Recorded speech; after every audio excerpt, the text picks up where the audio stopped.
Hello everybody, Crippled Hobo here, and today I have a pretty cool guide for you. I'm going to be showing you how to get this weapon, the SunFury, which is currently like the most powerful melee weapon in the game. And it's actually pretty easy to get if you do it using this method. It's a simple farming method. This whole guide was actually recorded in the space of about half an hour, and in that time I got 3 SunFuries on top of this one, so I ended up with 4. So what I'm going to be doing is spending quite a lot of time until I get about 20 SunFuries, and then when I get 300 subs, which I'm close to, I'm going to be doing a giveaway if you can't be bothered getting them yourself. But seriously, this shouldn't be a problem. If you follow this guide, you should easily be able to get them. The first thing you need to do is get a water candle. Well, this is actually optional, seeing as they do spawn normally if you don't have one. This only speeds it up. It speeds up the amount of enemies that'll spawn, and will make them spawn 25% faster than normal, which when you're farming them it really helps. When you have the candle, you just need to keep it in your inventory the whole time, and then the effect will be applied to your person. The next step is to prepare the items that you'll need while you're farming, and the main thing that you're going to need is dynamite, and this can be found at the Demolitionist. They sells them for 50 silver, I think, so get as much as that as you can because that's very important.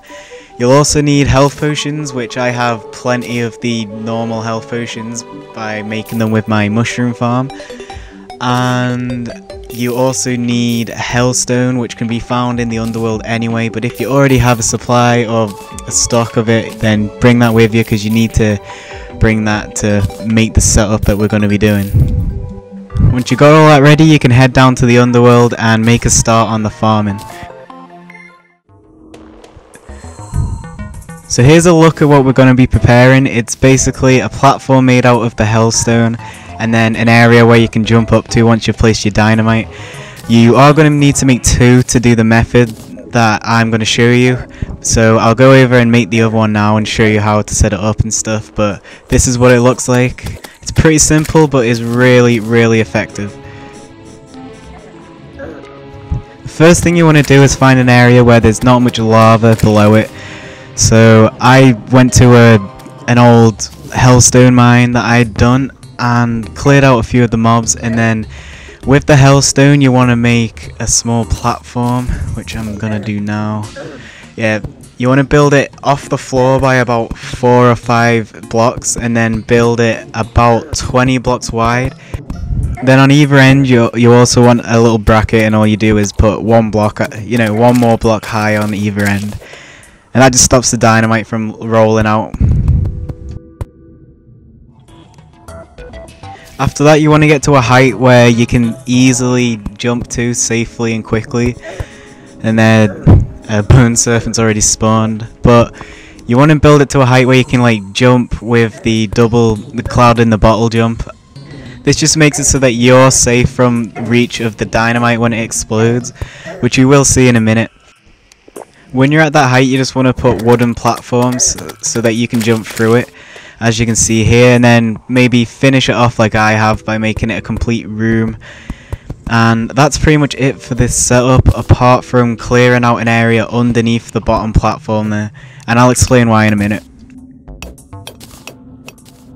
Alright, so the next thing you need to do is clear out that area underneath so that you can walk under it. It needs to be made out of the hellstone as well, because the dynamite explosion reaches under it and blows up things underneath the initial platform.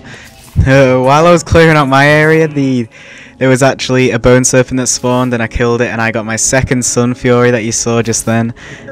So it shows how effective this thing is, and I'll show you a bit more in a minute.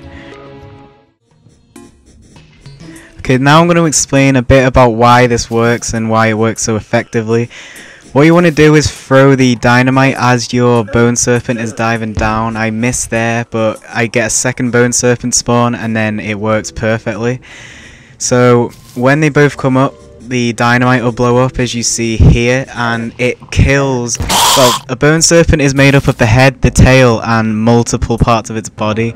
And when you do the usual methods of like throwing the SunFury or the blue moon into the body, what you're doing is killing only one part of those middle bodies. and the dynamite kills about 10 if you're lucky. Each part of those bodies has like a 1 in 100 chance of dropping either the SunFury or one of those, the other fiery items that fires the fiery balls. I forgot the name, I'm sorry, but yeah, one of them. So instead of killing just one of the bodies, which kills the whole bone serpent, you kill 10, and then you get like a 10 in 100 chance of a SunFury dropping.